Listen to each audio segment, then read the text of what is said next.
You were on set when you miscarried. Yeah. You didn't tell anyone, you just carried on working. Do you wish you'd done it differently?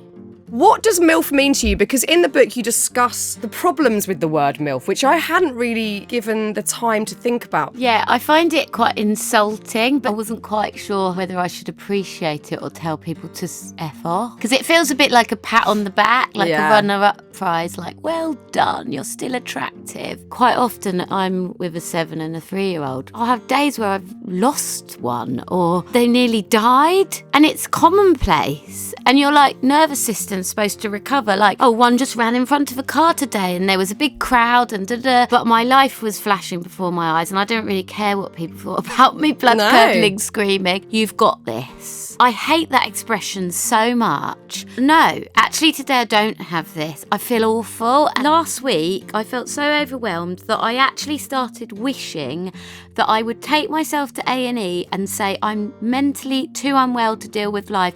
Please section me and have a week off. I'm glad that we're both so feeling upset. hysterically manic, aren't we? What's going on? This is Motherhood. This is Motherhood. That's all. That's the episode done, guys. We're finished. Hysteria. Absolute hysteria. But I genuinely I woke up with big fat lips. I don't know why. I'm having some weird reaction and I feel really spacey today. I don't know what's going on, Paloma. I can't help you because I can't help myself. Oh, God. Well, it's not going to help anyone listening either, which is really good news. But, oh, my God, congrats on this. Thank you. Congrats on this You brilliant actually book. made me write it, so thank you. I did. I forced you to write it. It's just so brilliant. And I was texting you throughout me reading the book because there's so many bits that I was like, I feel seen, I feel heard. The book is called MILF, Motherhood, Identity, Love and Fuckery, which is a great anagram for MILF. What does MILF mean to you? Because in the book you discuss the problems with the word MILF, which I hadn't really given the time to think about properly. The fact that we perhaps see mothers as unsexy is one way of looking at it. So the MILF thing is really like, oh, wow, a mum I'd actually like to fuck. Yeah. But then also the fact that women are only good for two things, having sex and parenting. Interesting. Yeah, I find it quite insulting, but like a lot of people, when you reclaim the word, it suddenly becomes okay. I think I kept getting called a MILF a lot, and I wasn't quite sure whether I should appreciate it or tell people to F off. Because it feels a bit like a pat on the back, like a runner-up prize, like, well done, you're still attractive. And it's like, oh, actually, I'm still a sexual being. I'm still me, and I didn't on giving birth lose my entire identity and just become like a kind of 1950s projected version apron wearing woman. It's still us, and I think our generation are different in that sense. Like, we are still, quite. I think we're quite, as mothers, quite. Well, in my circles, everyone's still quite full of their identity and who they are, which I think is really important. But that's why I wanted to call the book. Also, I'm not one for shying around a subject. It's very me to just be like, bam! And the cover is the best book cover I've ever seen in my life. I'm obsessed with it. You're so right, though. There's this strange phenomenon where when a woman has a baby, we do sort of reframe them entirely and go, we're not quite sure, or the world isn't quite sure what to make of them or who they are anymore. Whereas there's that sort of image of a dad with a newborn baby and a papoose, and it's like, oh my God, he's so hot. Look at him, he's so hot and sexy. But for a woman, it's like, oh God, bless them. Are they, they look a bit knackered, and it's just a totally different experience to, becoming a mother. It's so bizarre. It's the same with all kind of social construct, isn't it? Like aging, men are celebrated. Yeah. Holding babies, men are celebrated. Like women, we're not allowed to age. Putting on weight, people go, oh, a sexy dad bod in whatever tabloid publication. Like, forgiven. immediately. Yeah. And it's just constantly celebrated for men to be showing like the different sides of themselves. But as women, like, God forbid we change in any direction. It's like Dolly Parton in the PTA meeting song that she does, where she's just like so attractive, and it's sort of like the ultimate anthem, I think. Still hot, and people are shocked by it, or assume that if you are still hot and full of your own identity, that you're a selfish, terrible parent. Yep, I know. I remember one of my friends having her nails done not long after her baby was born. And the community midwife who had come over was very judgmental about her having had the time to get her nails done. And she was like, but this makes me feel like me. This is the bit of me that I really need at the moment. But there is so much judgment on women. I feel like this is a really courageous book, because even talking about motherhood is terrifying. Even discussing it, it feels like we are quite silenced in ways, and that we can't truly say we're struggling, that we're not coping, that we find bits of it tiresome or bits of it really difficult. It's the essence of it is we're meant to just feel gratitude. And that's obviously, as a disclaimer, a given, that we feel grateful that we've been able to have children, and that we're extremely grateful and in love with these little beings in our life. But there should still be room to say, wait a minute, this bit of it's problematic, or wait a minute, this is so hard and I don't know how the hell to do it. It feels like we don't have the space to discuss those subjects. Yeah, sometimes at the end of the day, you just get like into bed at like 8:30 feeling like it's 1 a.m. and you're like, I can't believe that I survived today. Yeah. All the things that were thrown at me. Not to mention the fact that, like, quite often I'm with a 7 and a 3-year-old. Like, they often, like, I'll have days where I've lost one, or they nearly died. And it's commonplace. And your like nervous system's supposed to recover. Like, oh, one just ran in front of a car today and there was a big crowd and da-da. Like the other day I was on tour, and the 3-year-old just thought it'd be funny to hide without announcing we were playing hide and seek. And I had people standing in front of all the entrances and exits of the main hotel, and I was screaming like a blood-curdling scream. And people just thought, once I'd found her, that I'd overreacted, like, oh, this woman, she's so dramatic. But my life was flashing before my eyes, and I don't really care what people thought about me blood-curdling screaming. But then you're like, you know, people are texting you stuff like, hey, here's the, you know, in my case, like, here's some ideas for your Glastonbury outfit. And you're just like, can I just have 5 minutes? Because I literally just saw my whole life crumbling down, and now the baby's in my arms. You know, or for, you know, we just discussed before we started recording, like, you'll have a night where both of them are tag teaming to wake up. Yeah. And you have 45-minute naps for like over and over again for a whole night, until your insomnia kicks in and your brain's just working and you miss 4 hours of sleep. And then just as you fall asleep, the alarm goes off to get them ready for school. And it's all just like, and then you show up for work and people are like, are you okay? And you're just like, no. Yeah, in a word, no. Not really. And actually, you, and sometimes I have to do this too, you've got to switch it on. You've got to perform. You're on a stage in front of thousands of people, having to, as you say, sort of adhere to the aesthetics of what it's, you know, to be a woman in the public eye, and sing and perform and be charismatic. And you've literally had no sleep or had these ginormous worries going on. Yeah. You talk about this in the book, having this sort of supposedly post-feminist era that we're in, where we're looking at women having careers, not just jobs because they have to, but having the choice now to have careers and supposedly coping with that. And I think if we look back over the female lineage in all of our families, there's probably a bit of a similar theme, unless you had, you know, families that have a history of going to university or having academic careers, whatever. My family definitely did not have that. Neither of my nans worked at all. Both my granddads went out to work. There wasn't a choice for them to do that. My mum had a bunch of jobs, none which she particularly liked. So I think I've really felt quite a lot of pressure and responsibility to go, well, I've got the opportunity. I better bloody well take it and do something with the opportunities I've got. but I often feel like I'm not doing anything well. I'm like oversubscribed. Totally stretched, bandwidth stretched beyond, Yeah. and just sort of failing at all of it. And people from the outside might go, oh no, this is going well, that's going well. But I think it's how you feel you're coping with it. It's also, so you know full that on. if you had full attention on one thing, how exceptional it would be. And you're just doing like, you know, giving everything your 40% because there's too many things. You've only got several 40%. And, you know, in your case, you're doing amazingly at all of those 40%, but it's just that feeling that you're not giving anything your full thing.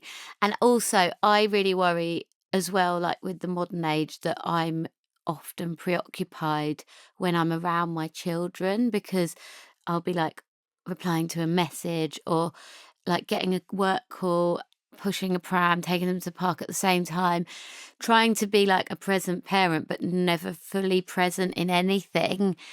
And I feel like society really needs to update, because we were sort of sold this dream of like the feminist dream. You can have it all. And the reality is you can't have it all. You can't. You can have a bit of everything, but you can't have it all. And I notice in my life that, like, as the same as you, like the sort of CEO of my business, that I'm finding the hardest part being when I'm with my kids, because sometimes I haven't had time to plan a brilliant activity or to make the best meal that I want them to eat, or like get them into bed on time because I took a work call or whatever, and then they're going to be tired for school, you know, like all of that.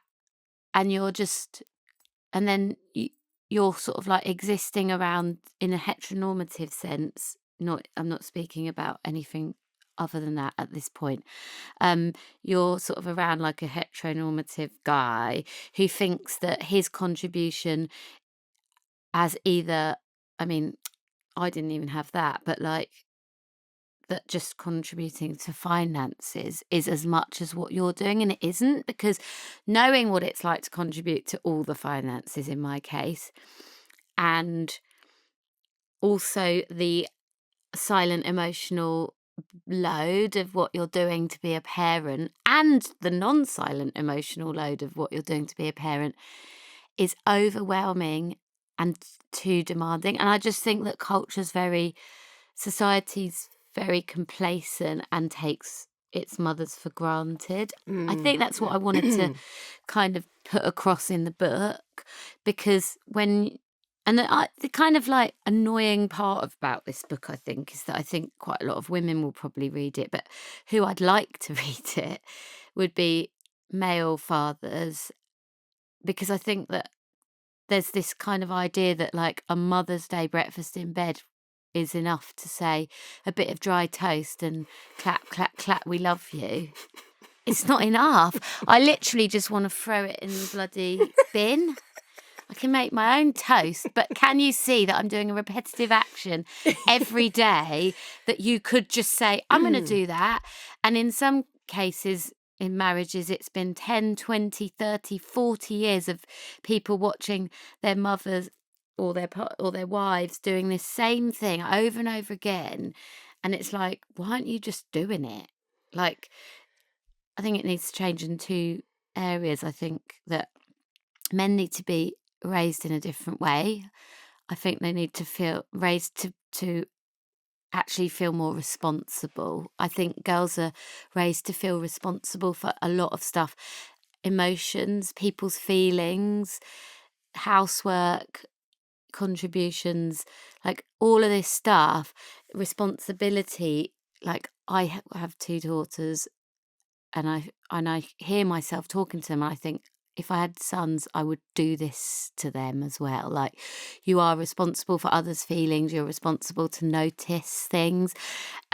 So there's that. And then I also think that employers as well, because there's this idea that sort of comes from patriarchal and capitalist ideologies that money is paramount. Money's the most important contribution you can make. And actually it's not. It's definitely on an even keel with like emotional labour, and in terms of like the running of a successful household. And I don't think it's enough for in heteronormative situations for men to think that just bringing money into the house is enough. And I didn't even have that either.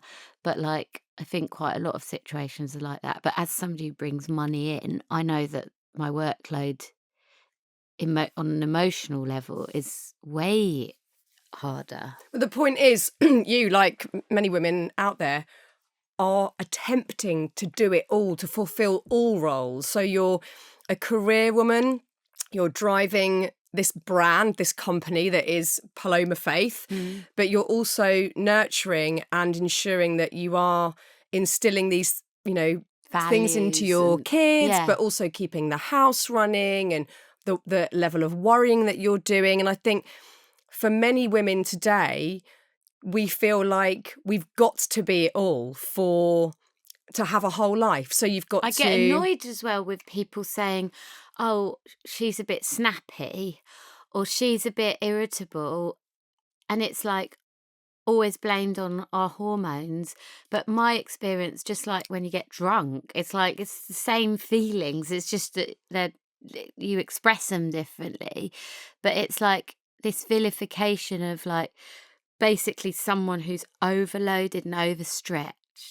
And rather than being like, oh, she's a bit snappy, maybe we should be asking why. She's overloaded and what can I do to alleviate it so she can be the best version of herself, which she really wants to be. Like, I know what I'm capable of and I really want to be the best mother and the best human being I can be. And quite often I'm not. And I think that's because of exhaustion. I think most of us feel like this, that we're not quite nailing anything and that we are. It's so strange because I think if we asked my mum, maybe your mum, I'm not sure what her answer would be, if they felt they had done a good enough job parenting, they'd probably go, yeah, you were fed, you were loved, you had your holiday, great.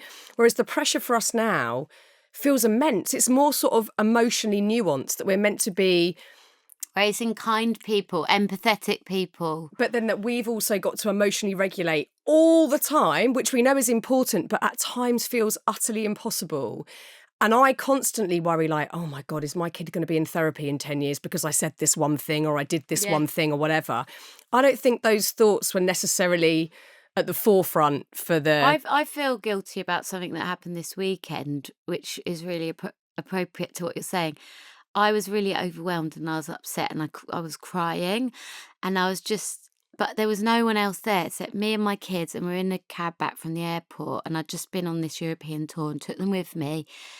And I was really tired because of not much sleep, and we'd been to 3 cities in 4 days. And I was just crying, and my daughter turned to me and was like, why are your eyes watering so much? Are you crying? And I'm really regretting my answer because I should have said yes. I'm overwhelmed and whatever, because that's like saying I'm a human being. But I was like, I think I'm just tired. I think I need to go to sleep. And I just feel like even that is like an example of where we go, oh, I failed as a parent. Yeah.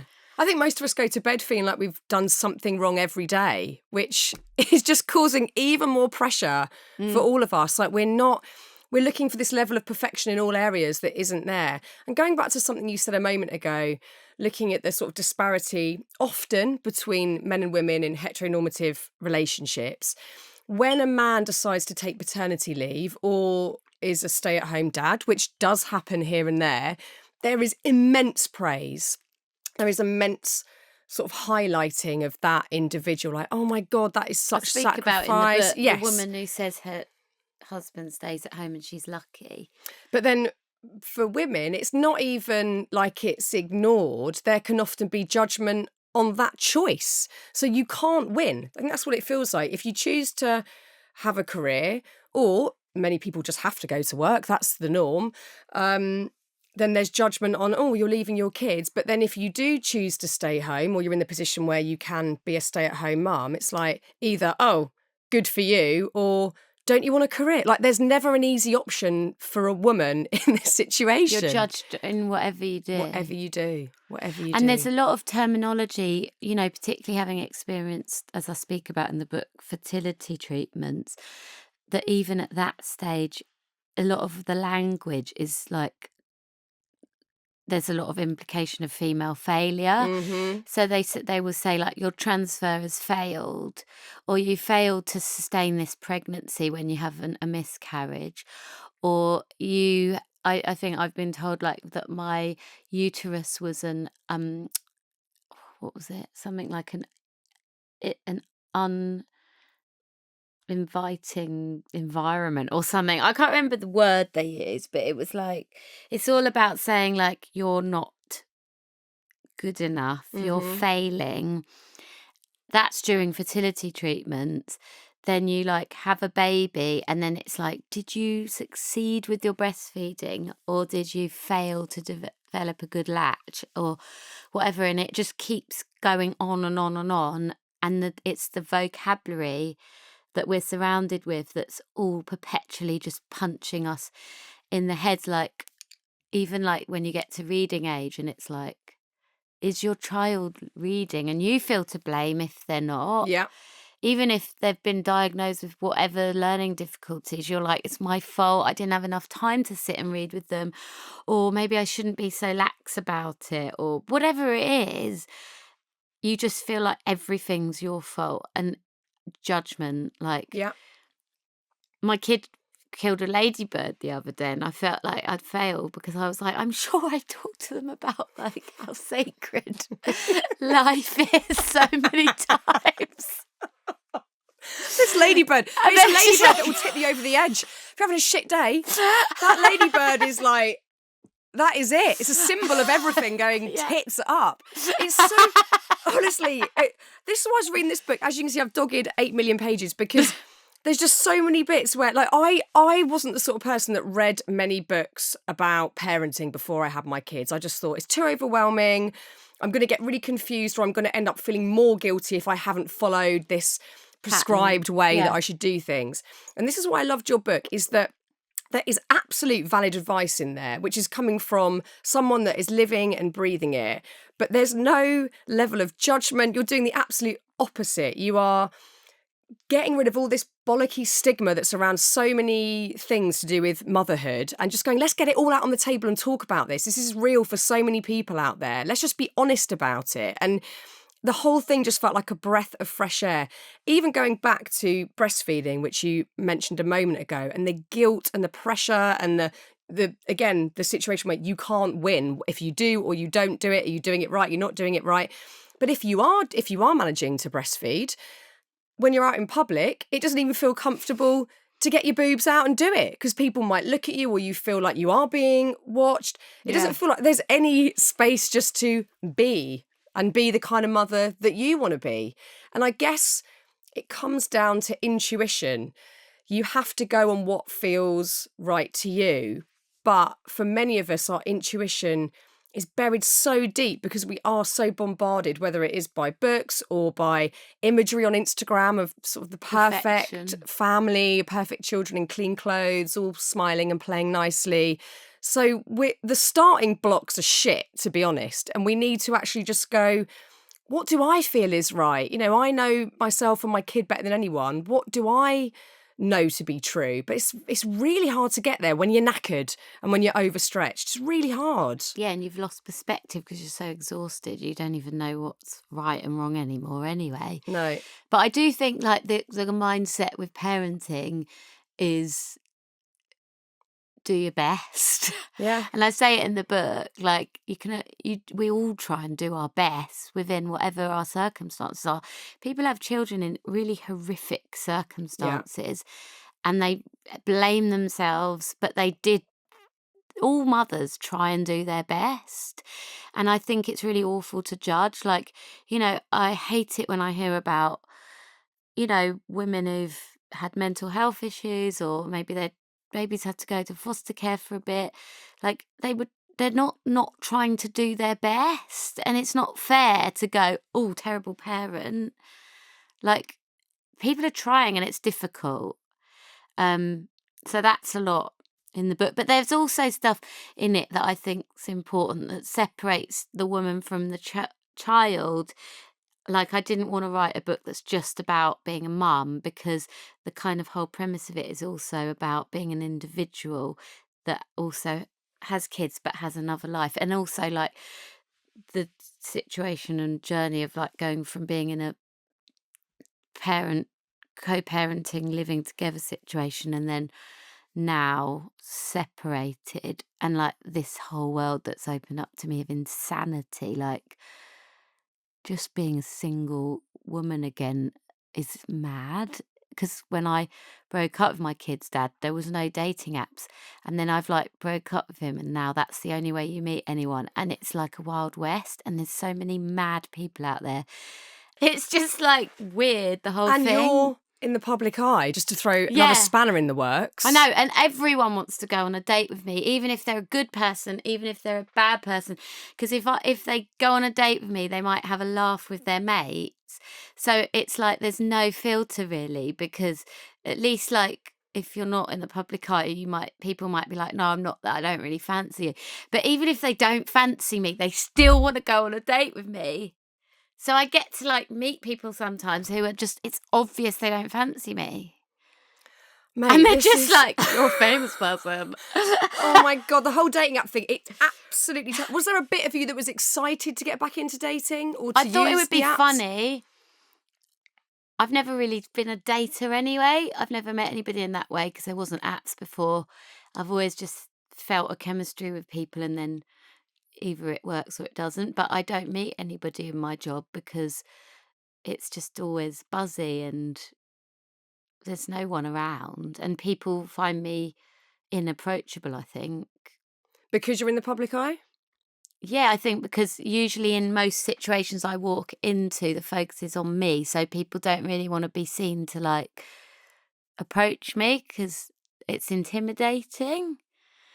So then I go on an app to go, I am available, and then all the ogres and the weirdos and the baby reindeers just come out and knock on my door, and they're all there. Come for me. But I'm sensing, like, towards the end of the book, it seems that you found a certain amount of peace with being alone for a period of time. Yeah. And feeling into that. What does it mean for you? And what might you discover about yourself being completely on your own? Do you think you are in need of solitude? I do, but I've never done it, and it's like a thing. It's like a thing. What's scary? I think so. I feel like being faced with yourself is difficult for anyone, and I'm somebody who's built a whole life of distractions from that. And, like, I mean, people are like, how do you cope with your breakup? And I'm like, well, I wrote a whole album and a book because that's how I cope. And it's quite a sort of common theme with successful women, I think, that we just go, okay, what am I going to do? I'm just going to put my head down and produce something, whether it's a book, a baby, a painting, whatever, design a range of clothes, buggies, interior design range, like whatever it is that I've done is like, it's all a manifestation of unhealed trauma. I'm glad we can laugh about it. I know what you mean. And I think also, sort of, you know, neither of us come from showbiz families or had a foot in the door.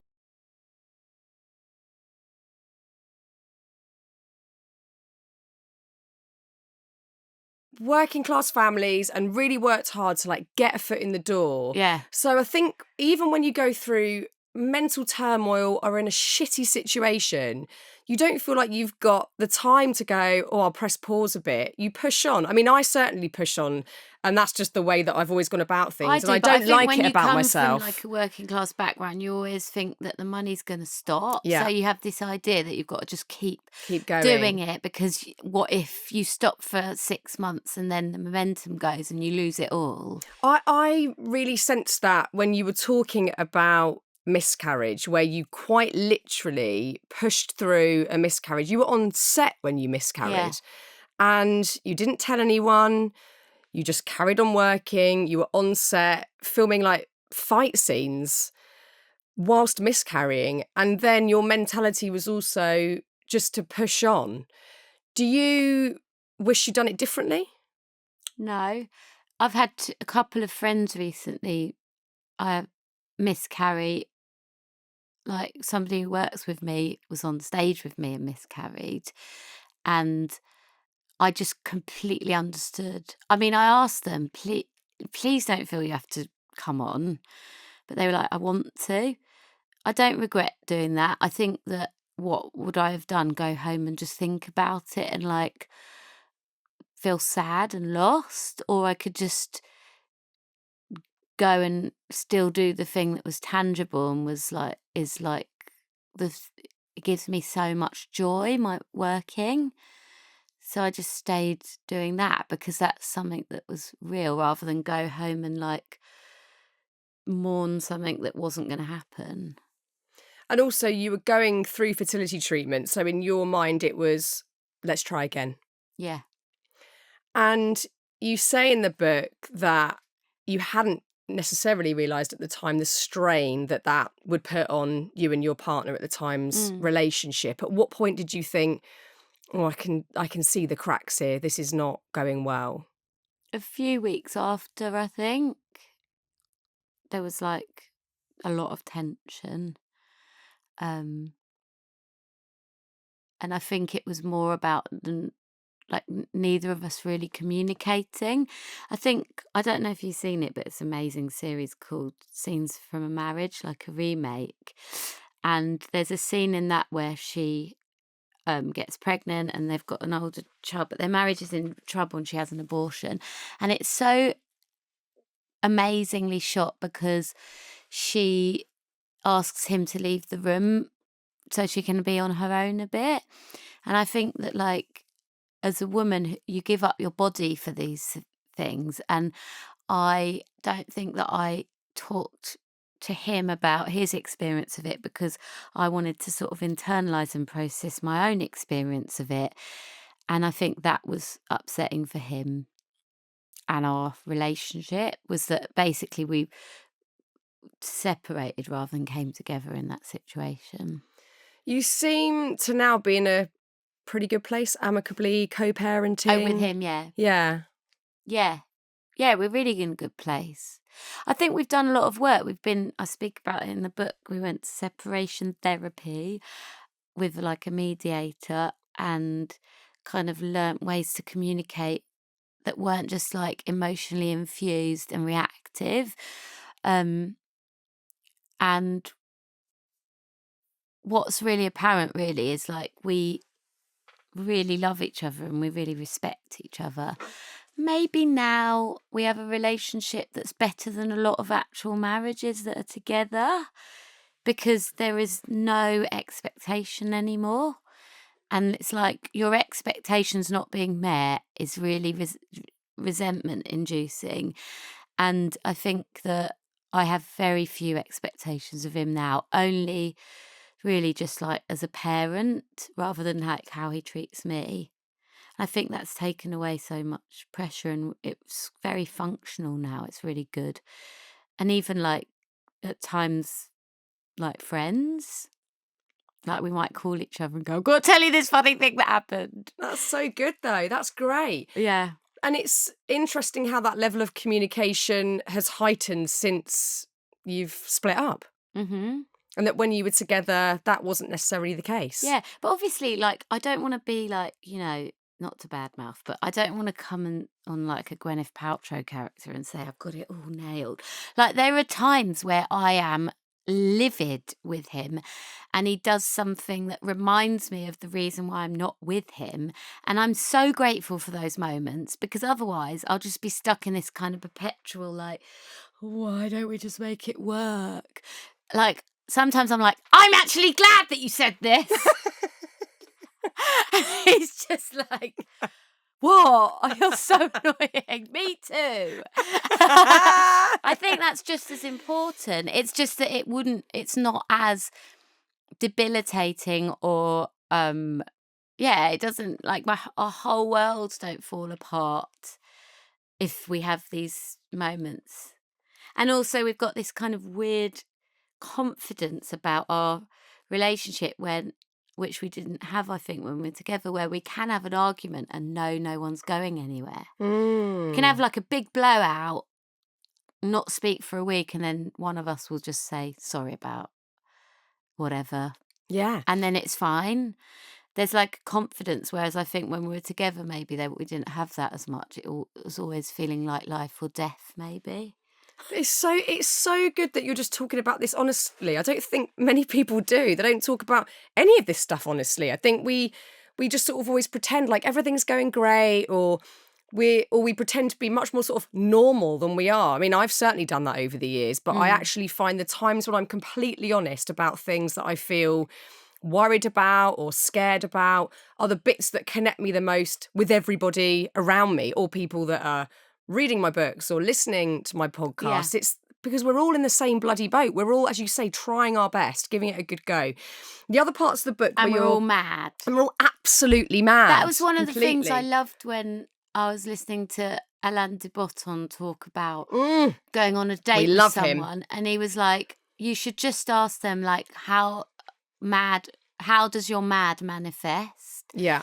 And if they say they're not mad, run a mile. Yeah. Bye. And I just thought that really stuck with me because it's true. Yeah. Like, we've all got triggers and madnesses, and we're all just muddling through. Like, my mum always says it to me, like, when I say, how are you? She goes, muddling through like everyone. Yeah. And it's just too much for us to expect to be like the answer to be nailing it. No. And I really also, there's one thing I just want to say, because I've got a like real bone to pick. Come on, People Paloma. keep saying it to me. You've got this. I hate that expression so much. Like, on me, I'm like, no, actually today I don't have this. I feel awful, and I feel like last week I felt so overwhelmed that I actually started wishing that I would take myself to A&E and say, I'm mentally too unwell to deal with life. Please section me and have a week off and sit in bed and read a few books for a week. And everyone's feel sorry for me for a week because they've really realised now at this point that it is too much. Yeah. And just give me the sympathy that I really crave. I hear you. And just be like, oh, sorry guys, you all had to like do my life for me for a week. 6 of you had to do what I do for one, to muck in, to do one person's work, organise the kids, make sure they're happy, blah, blah, blah, all the work commitments, whatever. And then just come out and be like, I read 3 books this week. It's brilliant. And no one said mum. For a whole week. Your book starts with a text from your mum, which I really loved, and I've been thinking about it a lot. This text says, the world is not ready for free women. Horribly true. What does freedom mean to you? Or what does it mean to your mum? What did you take from that text? I think what I took from it was that I am very, as you know, authentically myself. I say when I feel something, I say when something's not good enough. I think that we've got into a real habitual and sort of groomed as girls and women to make ourselves smaller and our needs less significant. And I don't do that. And I think that quite a lot of men find that difficult to handle, and quite a lot of people find that difficult to handle. Also women, because a lot of women will resent me for being so like brazen about it, because maybe they feel they can't. Why does she talk about her piles on national television? There's a bit about that.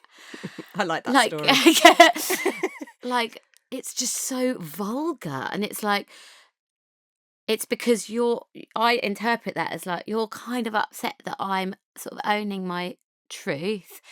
And I also feel that maybe at times men have their sort of fragile egos, that we're all kind of, you know, groomed and taught to kind of tiptoe around on eggshells. Like, no, it's okay that you lasted 2 minutes in the bedroom. That's okay. And didn't offer to like make me climax. It's not okay. And I won't, and I will say it. And then people are like, this is why this I is love the you. freedom. This is Yes. the freedom that my mum's talking about. The world's not ready for it. Everyone's like scared. People, I meet people and they either want to conquer me, tame the beast, or they run away because it's difficult to look in the mirror and like it talk back to you. But I think it's so brilliant that you... So I'm lonely. No, you're not at all. I'm here with you, babe. I love it because you're able to mitigate judgment. I'm sure not entirely, but to a degree, because you can see that anyone who's trying to say anything to you or counter a point you're making or to quieten you, it's nothing to do with you. It's very much the other person's projection of what they're not saying, what they're not doing. Yeah. And it's how the whole world operates, as we know, and it's certainly how social media operates. But it's so easy for all of us to get sucked in and go, you know, I worry sometimes on a podcast, have I said too much? Should I have asked a better question? I worry immensely about things. And I have to always try and bring it back to why do I care so much? And a lot of the time I don't know any of these people that might have judgments or opinions. I think so many of us, and perhaps especially women, feel completely stifled because we are waiting for some sort of judgment. And when you throw motherhood in the mix, it's even more accentuated. There's even more worry about what people think about every move we make. Past 40. Oh, don't even start me on that one. That's in there. The whole aging thing for women is just, it's gone crazy. It's gone wild. It's like, what are we meant to do? We're not allowed. I don't normally, this is guys on dating apps, I don't normally date women your age. Oh, fuck off. I just... But you're an anomaly because you're a pop star. Oh, thanks. I mean, they That's don't so say nice that, but that's you. like the subtext. It's like, oh, you just double tap on someone you'd like to have fun with because you've Crikey. seen. And then you're like, oh, this is a whole person with a career, with foibles, with, you know, a deep kind of understanding of self-awareness of their emotional parameters, like wants to talk to you about yours, and I've got kids and they're like, I don't normally date a woman your age. Wow. I'm just like, my age. We're young, babes. I know. We're so young. But I want to go back to this honesty because it's one of the reasons why I started doing Happy Place in the first place, was that we can create safe spaces to talk about stuff, sometimes that no one's talking about, but we can talk about subjects freely without that judgment and with full context, because this isn't an article that's going to get transcribed and there's going to be a headline. If you're listening to this, hopefully you're listening to it in its entirety. So if there's one thing you've heard on Instagram or you're listening to this conversation now, it's backed up with reason. And that's so important. And again, I think books are the perfect place to do this because you can't truncate it. It's in its full form and there's story behind all of it.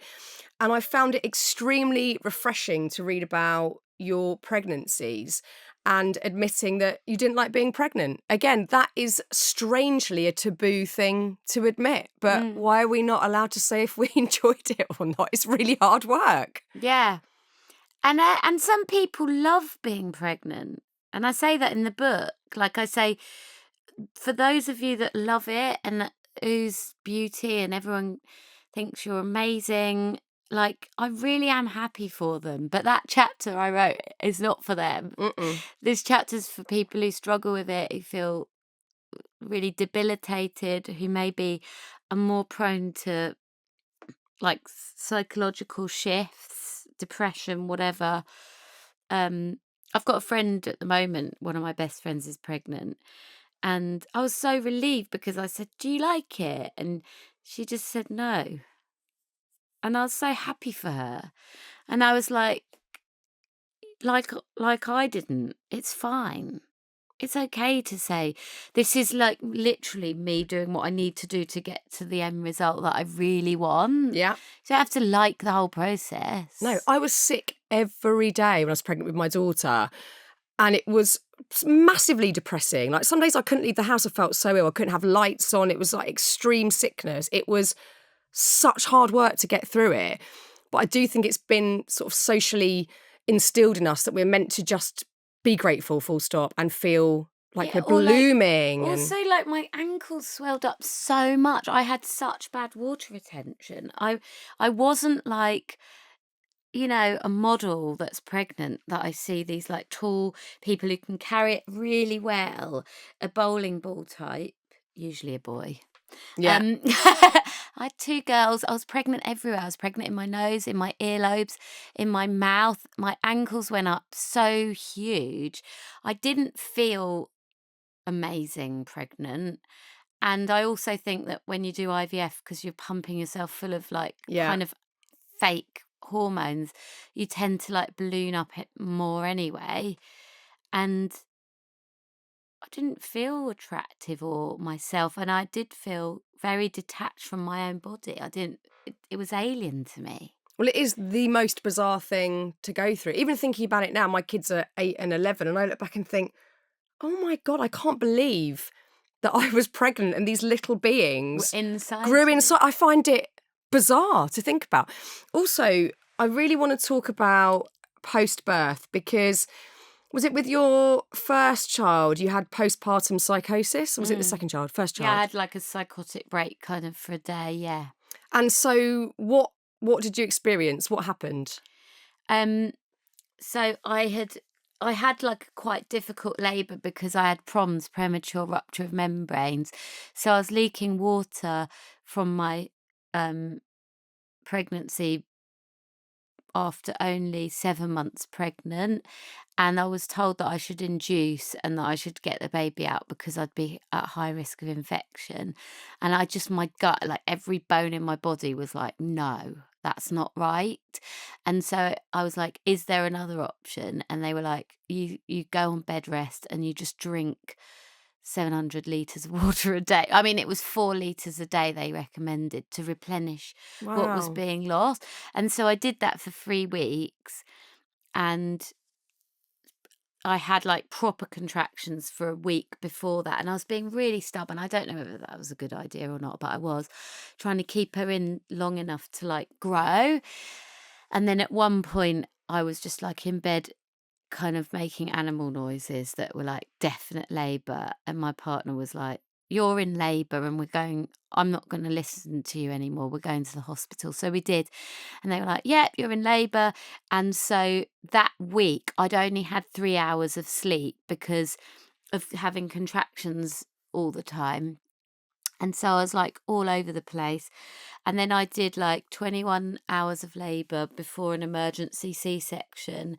And I was completely delirious because I'd done all of that labour and 14 hours of it without any drugs or any pain relief whatsoever, because I was so like determined, because I'd been fed this ideal that isn't even true. Because once I'd had the epidural, I was like, why didn't I do this before? It's amazing. I love it. Oh, great. Yeah. So then, yeah, and then because of the lack of sleep combined with like the physical like drainage of like basically being in labour for about 5 weeks, and the baby and I lost loads of blood, and it was really traumatic. Both of us had heartbeat reductions and whatever. It was all very chaotic. My body was shaking so much. I was projectile vomiting in the room because I've never done any drugs in my whole life, which is weird for a rock star, but It's great. I've never done it, so my body overreacts to anything chemical. So I was like, which is V-switch. And then yeah, and basically I had a psychotic break on day 3. I thought that they'd sewn my head onto the wrong body, which sounds really funny when I tell the story because it's like, oh, so crazy. But it's really not. I really was scared, and I pressed the alarm, and I woke up my partner, and I was like, they've done this to me, and you've got to help me get out of here because they might do more. And I got like hyper paranoid. And I called the midwife that luckily was the one that I speak about in the book that I trusted a lot, called Wendy. And I was like, I was like, this is madness. Like, I was like, people say I'm mad all the time, like in the media and stuff, but this is it. This is it. It's actually it. And I was going, I can't do this. And I was trying to get her to like help me give the baby up for adoption. I was really scared, and I thought that that was it. I'd lost my mind. I genuinely believed that the body was not mine, which sort of makes sense because it felt like it wasn't. But I was looking down at it and it just didn't feel, it felt like my head and brain was on somebody else's body. And then she just said, I'm going to take this baby away for a while and you're going to sleep and I'll bring her back in the morning. And then she took all these syringes and like got loads of colostrum out of my nipples because it was quite soon. And she fed her all night with like syringes. She was going, you're so lucky, you've got so much. And I was just freaking out and I just closed my eyes and I slept for like 7 or 8 hours. And then she wheeled her in and I was like, I'm so sorry about what happened and I don't want to put her up for adoption. I just needed a rest. And I did have like a long-term postpartum depression after that, but the psychosis luckily was curbed from one night's sleep. And some people, including some friends I have, Laura Dockrell, for example, who's written a book about it, didn't have the luck of just being able to have one night's sleep. But I think it's really important that people accept and normalise that psychologically it can really affect us. And I think I lived for like 2 years with quite bad postpartum depression, but I didn't realise I'd had it because nobody really said that to me. And I don't know whether it was because I slipped through the net or whether people just assume that if you're in the public eye everyone's around you and looking after you. But I don't know what it was, but it wasn't until it lifted that I realised that that's what I'd been living with. Did you do anything to try and, I mean, I guess if you weren't cognizant to being depressed, you might have not tried to lift the fog or do anything. Did you have therapy during that time? Were you trying to actively feel better or you were just day to day getting through it? Just day to day getting through it and chasing my tail and not sleeping enough either, so it just makes it worse. I didn't, for the first baby, I didn't have a night help or accept help even, like some people offered and I said no. And I didn't, like, I think my partner was so overwhelmed, he didn't say, I think you're ill or whatever, mentally I mean, but like it's still illness. And I think with the second one, I really put stuff in place and I like made sure that it didn't happen again. And it did happen to an extent, but I felt like I was prepared in a way that wasn't with the first. Do you think, I mean, I often find it hard to accept help and I certainly find it hard to ask for help. I feel like I've always had this fiercely independent drive that just stops me, negates altogether me reaching out and saying, oh, I'm really not doing well. Can I have help? Where do you think that comes from within you? Well, I've read a lot about it. It's like hyper independence is usually a trauma response to feeling like you can't always depend on people around you. So you create a situation where you create your own safety in a sort of hyper, overly accentuated way that kind of, I think, builds a bit of a wall around you because not only are you not asking for help, but you also, I'm not very good at knowing how to accept help. So if people say, can I feel like it's a debt and it's a debt I don't want. That's exactly how I feel. What do you do about that? I know loads of people who are really happy to take help and the person helping gets joy from it too, but I feel really blocked with that one. I Hugely. do. But I'm trying to now I'm sort of having a second go at the game in dating and stuff.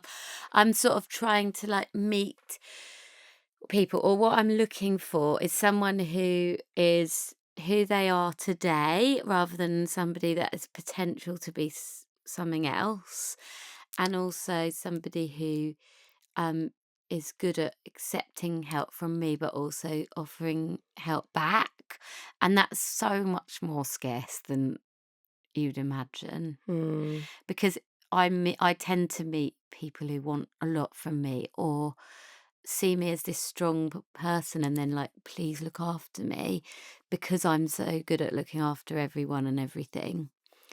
And when I meet people who aren't like that, what I've experienced subsequently has been that then can become a bit toxic, and they use it as control. Like, I did this for you. And then you're like, they're playing on the same sort of mental health problem as the opposite. So it's difficult to navigate. It's a tough one, isn't it? I don't sound very hopeful, but I am hopeful. Yeah, no, I think you can be like hopeful and also have, historic issues that you're worried about. Yeah. I think that's totally realistic if you're entering the dating arena, especially for the first time in a while. It's scary shit. I mean, you end the chapter, which is named Running, with something that made me feel quite sad. And I don't know if it's because maybe I'm misinterpreting it, but you put at the end, don't make the mistakes I did. Do you genuinely think that are you taking all responsibility for that, or that you made the mistakes? Or do you not just see it as in everyone's life there are circumstances and things come and things go and it's just the way it is? It felt like you put a lot of blame on yourself. I feel like that's like part of being like of the personality type that's like a high achiever. I think high achievers are always trying to strive to be the best. They care so much about what everyone thinks about them. They're like preoccupied with being seen as being like everything, like kind, funny, successful, independent. All of this stuff is like about taking all the responsibility. And so it manifests in different areas of your life. So when I talk about, feeling hyper responsible for my own success, it's the same as feeling hyper responsible for my relationships. But I also think that like one way that I'm starting to consider recently that I need to be hyper responsible for is actually hyper responsible for myself, in the sense of like caring for myself, because I'm not very good at it. And I don't really know, like a friend said it to me the other day. She said, I'm busy at the moment, but I want to monologue to you about self-love. And I was like, I don't even know what that means. Because it's like this idea that you're so sacrificial, and this kind of like feminine martyrdom. There's a chapter in there about martyrdom. Yeah. It's just very difficult to sort of navigate. But I also am very aware that like in the sort of psychological realm, you can't sit and talk to your therapist about what other people have done and analyse them. You can only really talk about yourself and how you've acted. So I've got that kind of inbuilt in me. I can only work on me, and my mistakes aren't necessarily that I failed.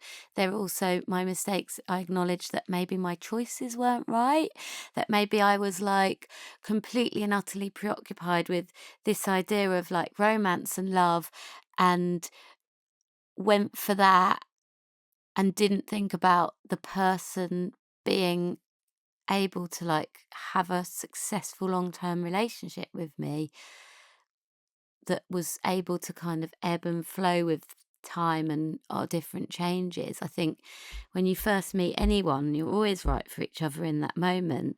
But I think what happened to me and mine, without going into excessive detail, is that the moment I became a mother, I changed, and I needed someone to change with me, and they wouldn't, because they wanted to have the same dynamic with me, which was always from me a very nurturing parental role. And then I had kids and I didn't want to. And I didn't just have that within my relationship. I had that with other relatives, and I had it with friends as well, that had always been sort of reliant on me to be a maternal role in their life, and I had a lot of people have some outbursts about it. Yeah, I loved that in the book you talk about the fact that this isn't just for people that have given birth or adopted or have that parental role in a tangible sense. It's are you a nurturer? Do you look after your mates? Do you mother the people in your life? And this is also applicable to everybody. Yeah, it's a feminine expectation. It's an expectation of women to be maternal. Yeah. I know, it's huge. It's and it doesn't mean that you've got kids. Nope. And also, like you say, please can lots of men read this? Yeah. That would be really cool. I would love that. Me too. I mean, I've ticked off literally only 2 points from my book because there's just, from my notepad, there's just so much to talk to you about. I do want to leave people with some stuff in the book that we haven't talked about as well. So it's fresh to their ears and to their eyes. But I loved it. I loved reading this book. I felt it's so important. You're talking about things that aren't discussed openly enough, and you're shining a light on some of the realities of being a mum or a nurturer, certainly someone that strives for the best, sort of looking at perfectionism, etc. It's beautifully done, and I hope you feel proud that you've written it. It's really brilliant. Thank you for talking to me today, Paloma. Thanks for having me, and thanks for mate. making me write it. Yay! I'm so glad I did.